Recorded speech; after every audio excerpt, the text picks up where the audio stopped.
All right, you ready, Dean Rashad? Let's go. So we're sitting here in this space where you have spent a lot of time, both as a student here at Howard and now as the soon-to-be outgoing dean of this esteemed College of Fine Arts. I just wonder, before we even get started, what memories you must have from this space.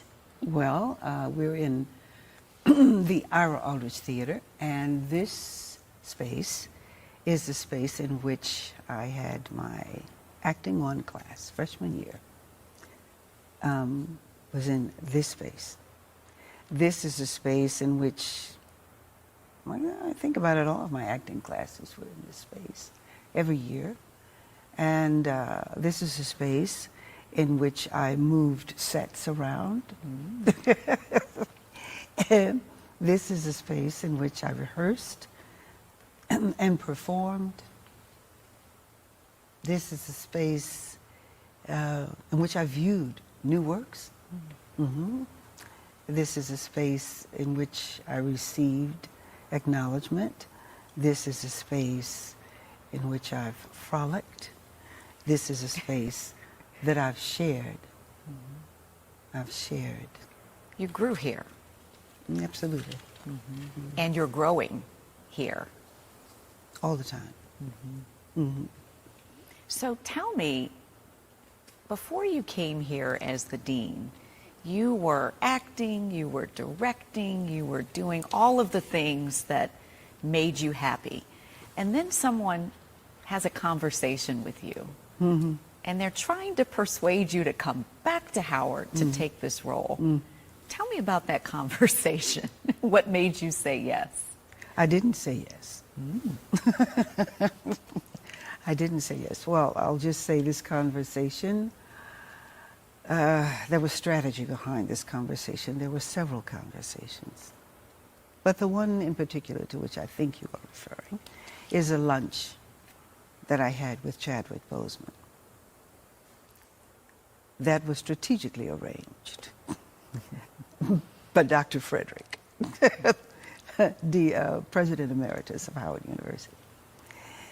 And in this conversation, Chad, who had been a champion of fine arts throughout his time as a student, informed me that the college was going to be reestablished after having been under the auspices of liberal arts, the umbrella, I should say, of liberal arts, for a number of years. He said, yes, it's going to be, it's coming back, it's going to be established, and I think you should be the dean. I looked at him and laughed. I did. I said, oh, please. Oh, please. Are you, come on. You know? He said, no, I really think, he said, I think you would be a good dean. I said, okay, Chadwick.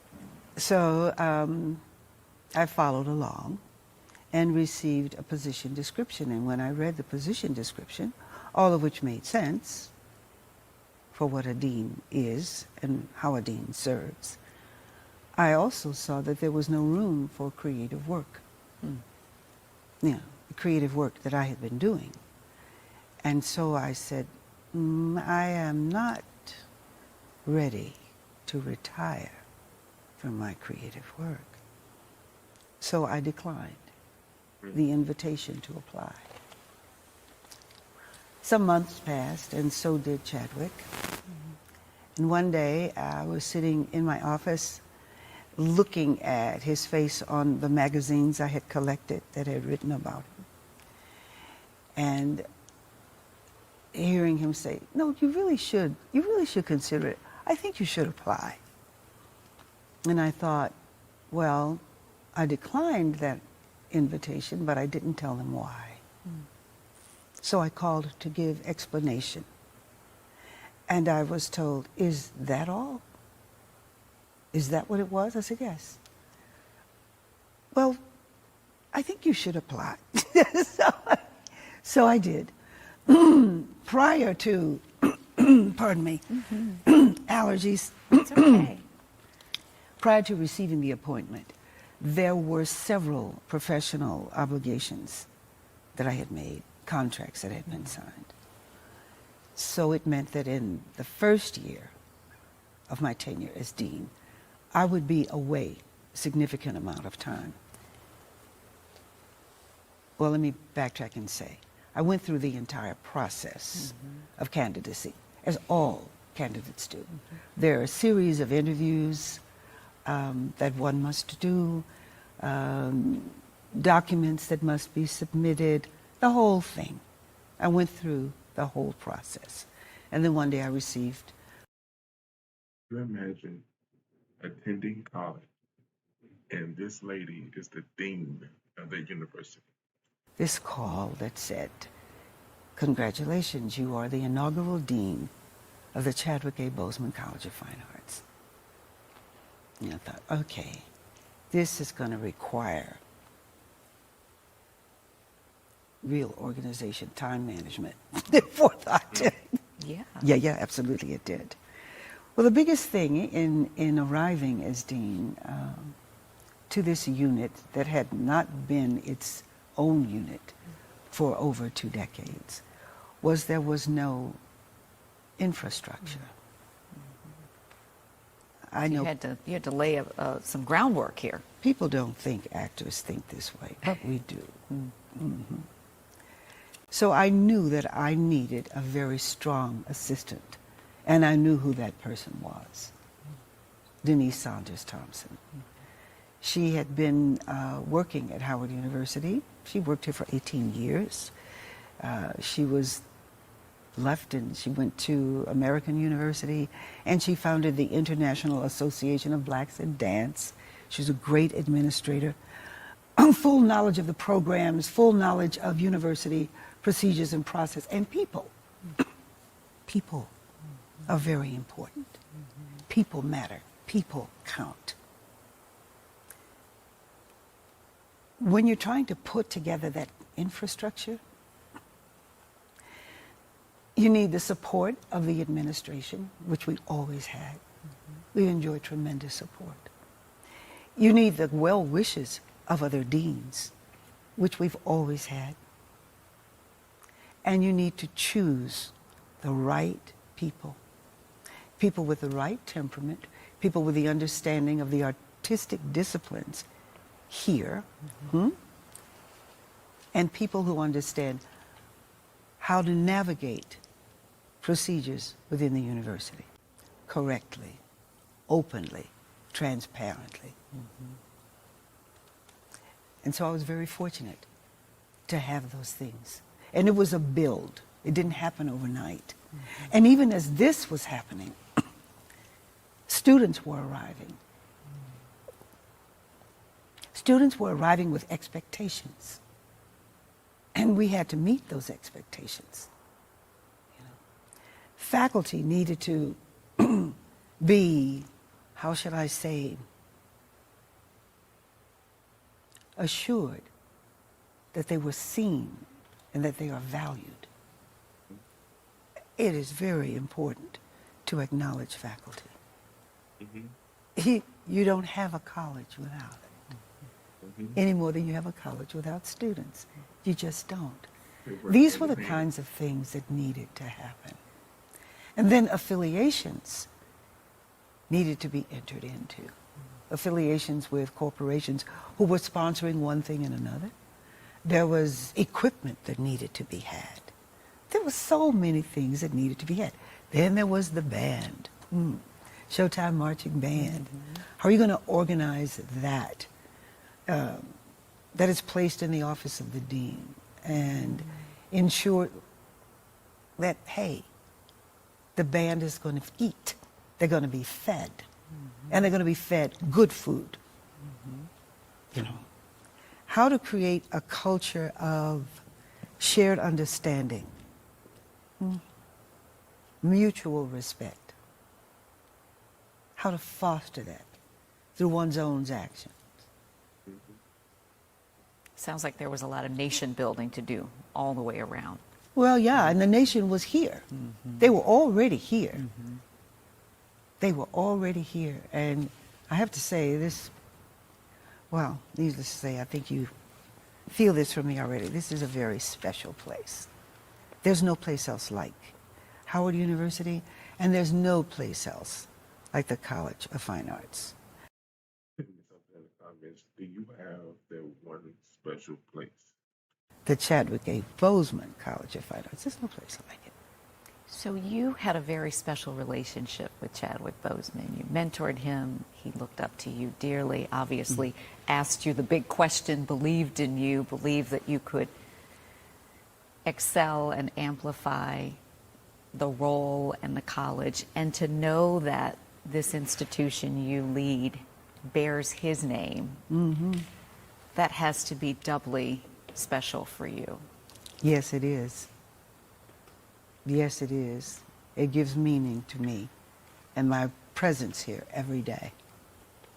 Because in the midst of everything else, this is always what's inside me, that his name is here. And his name is not here because he was Black Panther. No, no. His name is here because he was a scholar. Oh, he was incredible. As a student, he wanted to know everything there was to know about theater, about art, about music. He was a biblical scholar as well. He was an activist, a social activist, bent on justice. Walk into the classroom, we can't have class today. We've got to go seek justice. This is what he would say. And he was serious about it, and he was intelligent about it, and he was purposeful about it. On the comments, if you were a Chadwick Boseman fan. And when he returned to give the commencement address, he spoke about purpose, finding that for oneself. Is that one of the biggest responsibilities you have as the dean for the young people who come here, to help them find their purpose artistically and as humans? Because I know you think of yourself as an actor, director, humanitarian, philanthropist. It's a big tent there. So do you see yourself as responsible for cultivating that part of their development too? I see myself responsible for supporting faculty in doing that. It's faculty that does that through the way they teach, through the way they interact with students. I see myself as responsible for supporting faculty in doing that. You came here with big aspirations to work hard, put your head down. I know you don't like a lot of attention, despite the fact that you are the Phylicia Rashad. Okay, But you had goals during your time here, and one of them was to bring in high caliber faculty, in addition to the faculty that was already here, to do the thing that you've been talking about. To raise funds, to raise awareness, to raise the college's sort of profile in a lot of ways. Yes.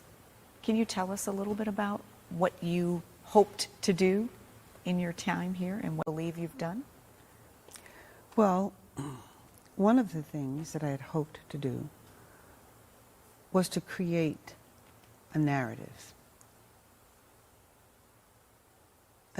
that would expand understanding of what the arts are and their value to humanity and their academic value to this institution, because that's not always understood. Oftentimes when people think of the arts, they think of hobby. They think of talent. They think of getting up and just doing what you do without understanding of the disciplines that are involved and the academic disciplines that are inherent in all the arts. They don't understand the discipline of history, psychology, literature, inherent in the arts. They don't understand the discipline and study of chemistry in the arts. They don't understand architecture and engineering in the arts. They don't always understand these things. And that's just a few. Those are just a few of the academic disciplines that are inherent in the arts. You could go on to political science, anthropology. You could go on and on and on, philosophy. Inherent. In theater alone, inherent. And when you go into music, it's mathematics, you know, inherent in the arts. And in the visual arts, my goodness, it's not happenstance. And in its value to humanity, when we want to know something about the way people have lived, you look to the arts and you find it there.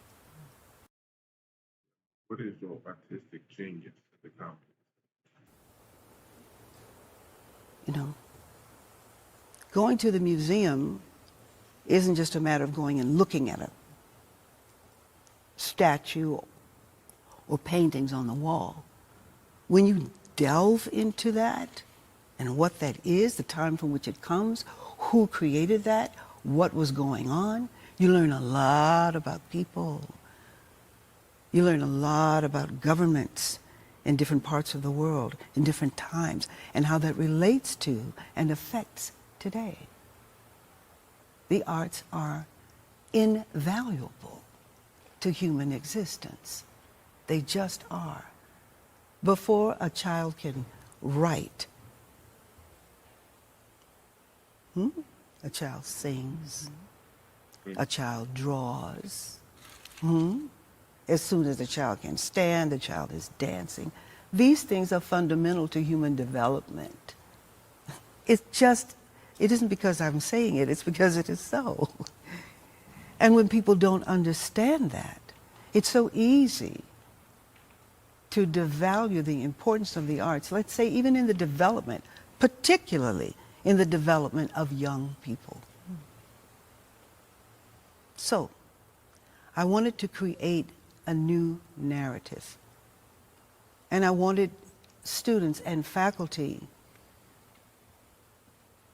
to embrace this understanding, you know, as opposed to walking around like some people have done over a period of time, chirping and chirping about the arts and defending them. And yeah, but you're not really talking about why, you know.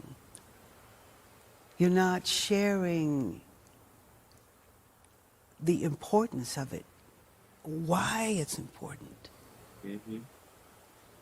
So that was first and foremost. Let's get this understanding straight so that never again is there a time when people say, oh, let's take this unit and put it over here with this one. And that was done simply because there was no understanding of the disciplines that are necessary and involved here. This is not easy. People think, oh, I'm going to take an elective. Let me go over there to Fine Arts and take this elective, and that's an easy A. Quite to their surprise, it's not. And then they get upset, understandably so. But it's just I'm telling you, it's just the truth. That was the most important thing. Then there are things like, yes, we appointed chairs, new chairs in all departments, because when I came, there were interim chairs. So that was accomplished. Access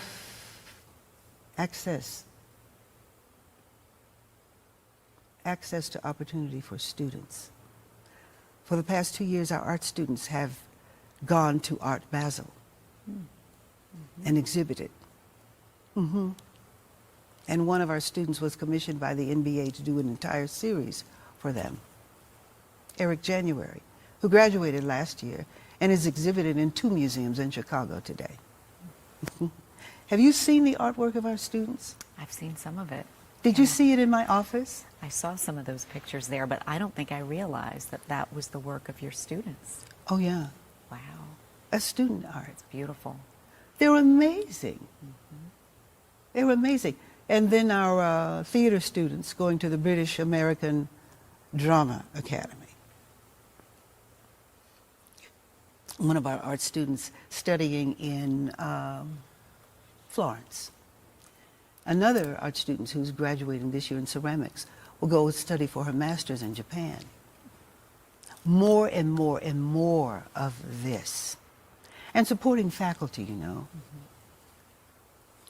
Supporting faculty in their development, in their professional and artistic development. These things are very important. Affiliations.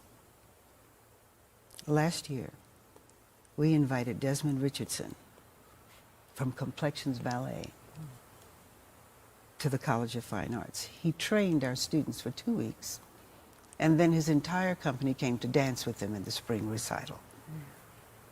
It was unbelievable.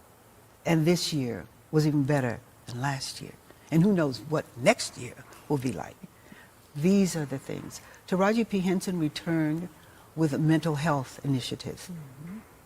And thanks to her, we have a psychologist in our unit. These things are important. We have students who travel to Africa every year under the guidance of Dr. Sais Kamaluddin, seeing those students through. Last year was Senegal, this year was South Africa and Zaire, next year will be something else, and he's been doing it for the past 10 years.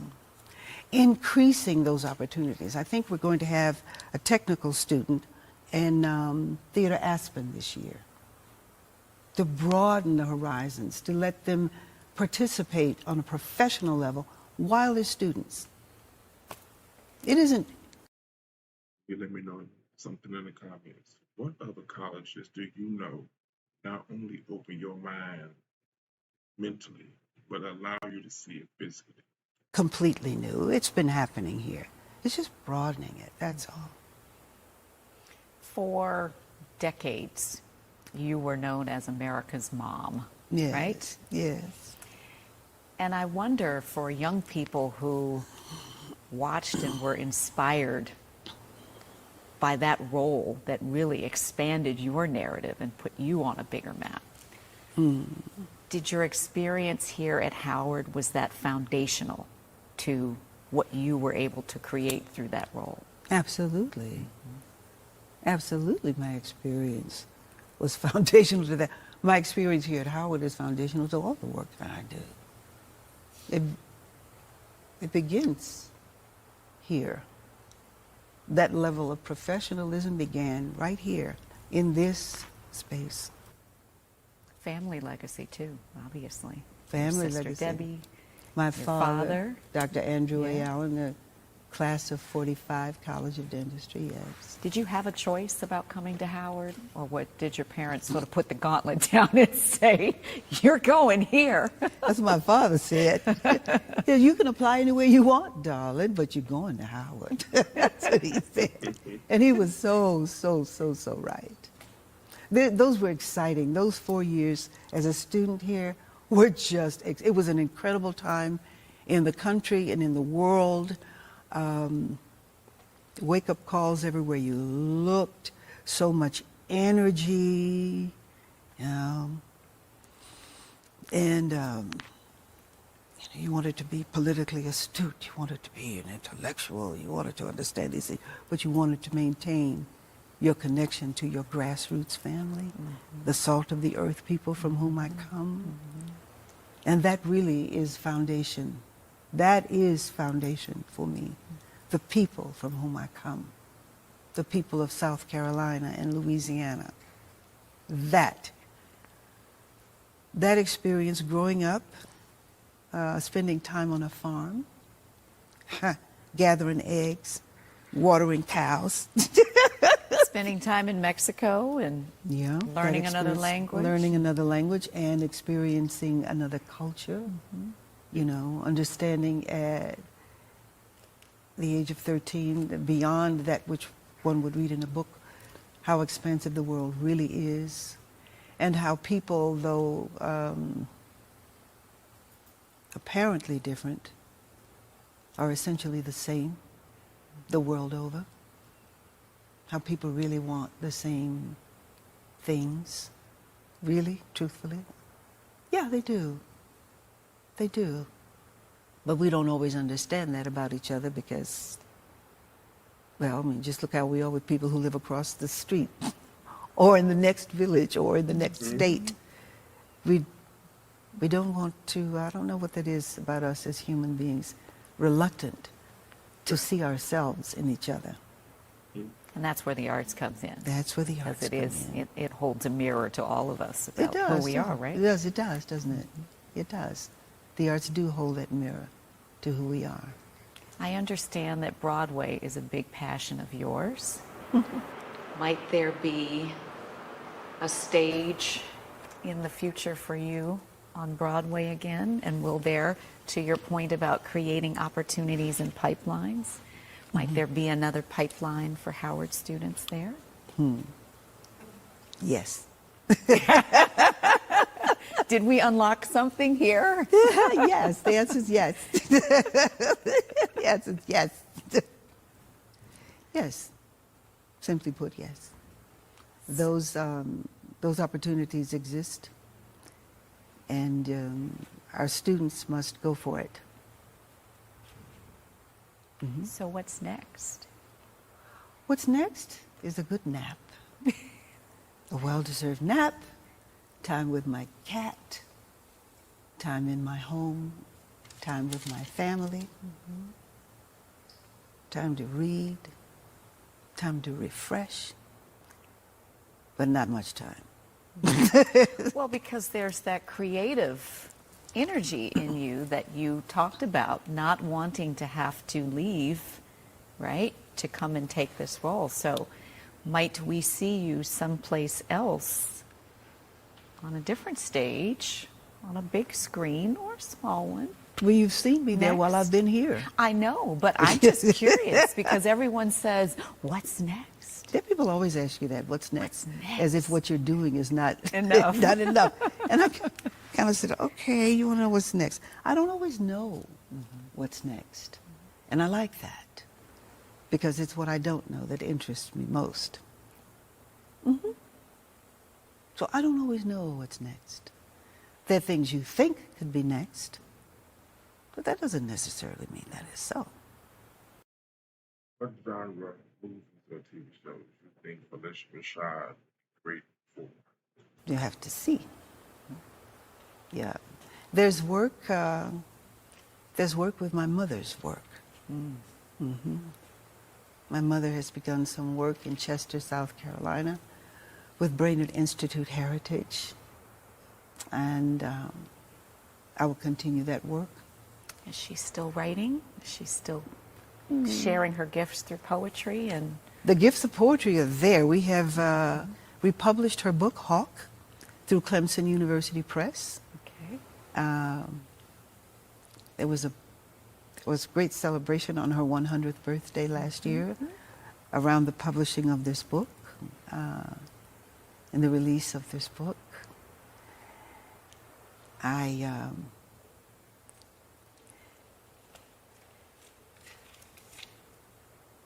amazed by my mother. And I am so thankful for her.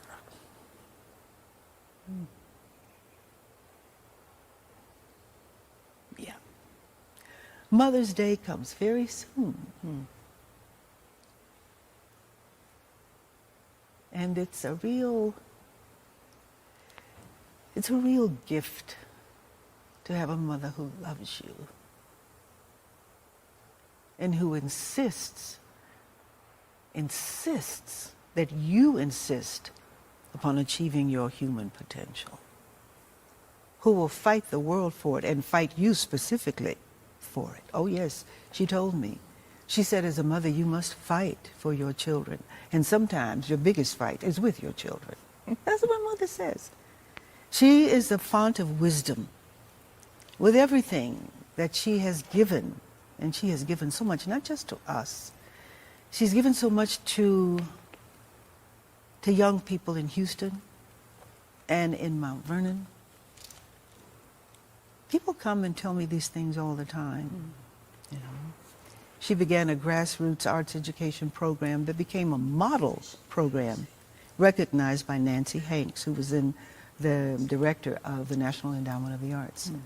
My mother served on that advisory council, among other things. She's done a lot. Wait a minute. Nancy Hanks. Wasn't that Claire's maiden name from the Cosby Show? In many different areas, and I'm very proud of her. Yeah, I bet she's very proud of you. I hope so.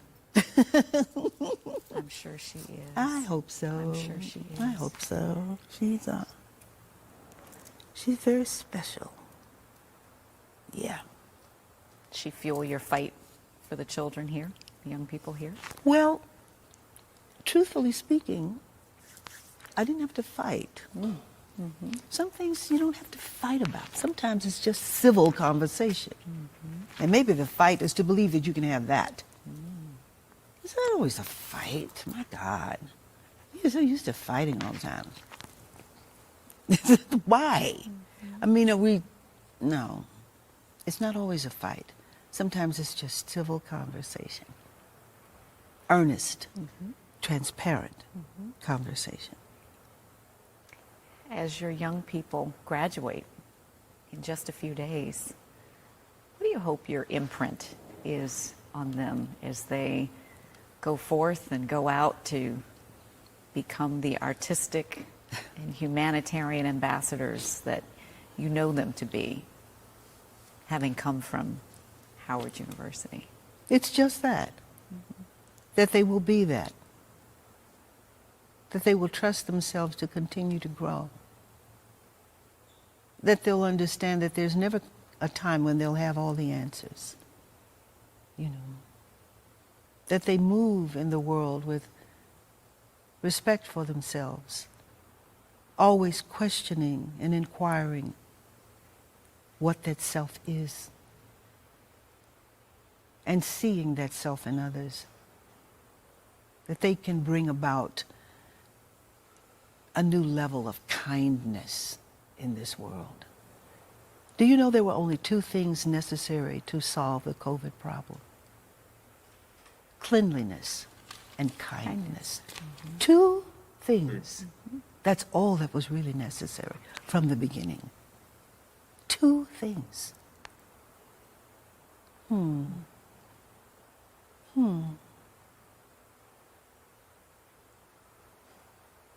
Anything that you wished you had the time to do in the role that you didn't get to? Anything that you would have done over had you had the chance now that you're on this side? Well, there were some things that did not happen, but happened in another way now that I'm thinking of it.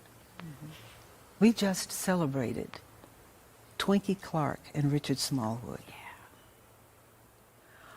What a joy that was.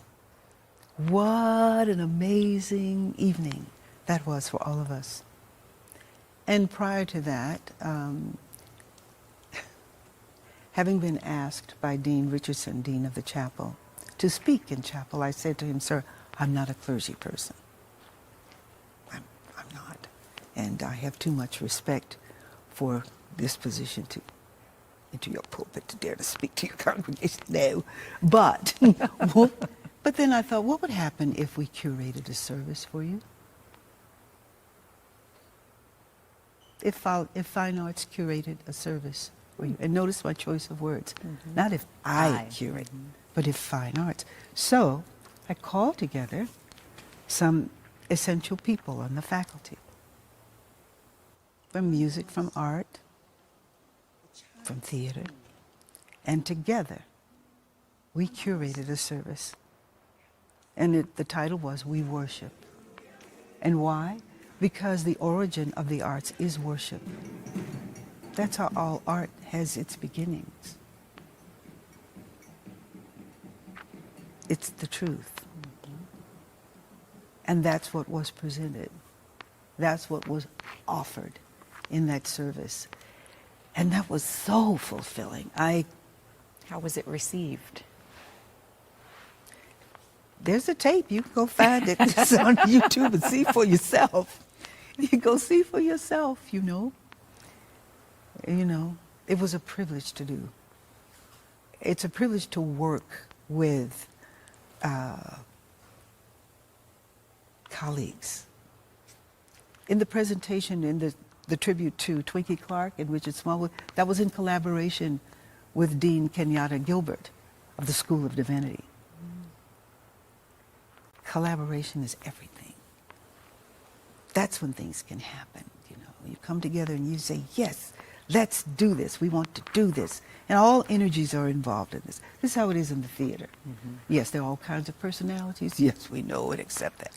But when it comes to the production, when it comes to the thing, all those personalities and all those energies galvanize towards the success of that thing. Is there anything I should have asked you that I did not? I don't think so. I know that this was not your first foray into teaching, and I can mention And sit down with Phylicia Rashad. Let me know in the comments. What would you ask this woman? that. You know that you've done the work. You've done some work, right?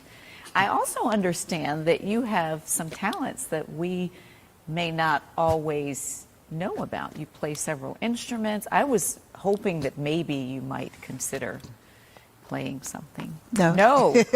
No. No. No, because there's been no time to practice. Oh. But yes, I've studied and played piano, viola, and acoustic guitar. I've studied those instruments.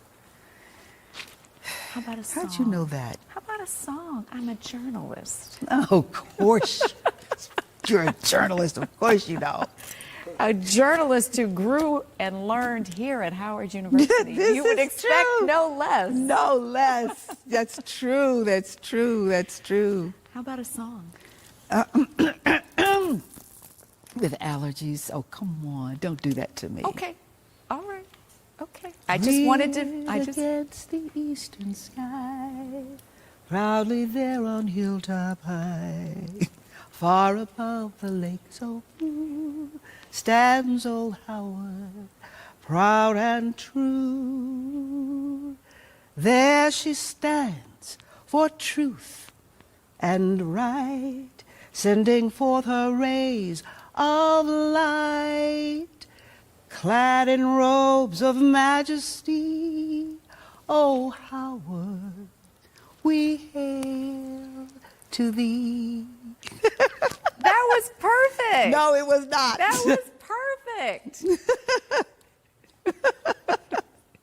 Thank you. Thank you. Thank you so Thank you much. so much. We owe so much to this place. We Yeah, do. We do. We do. Tell me in the comments, do you think Phylicia Rashad was the right choice for Dean of Howard? Tell me your thoughts on this video. This is a beautiful, beautiful woman, inside and out. I'd like to have a conversation with you.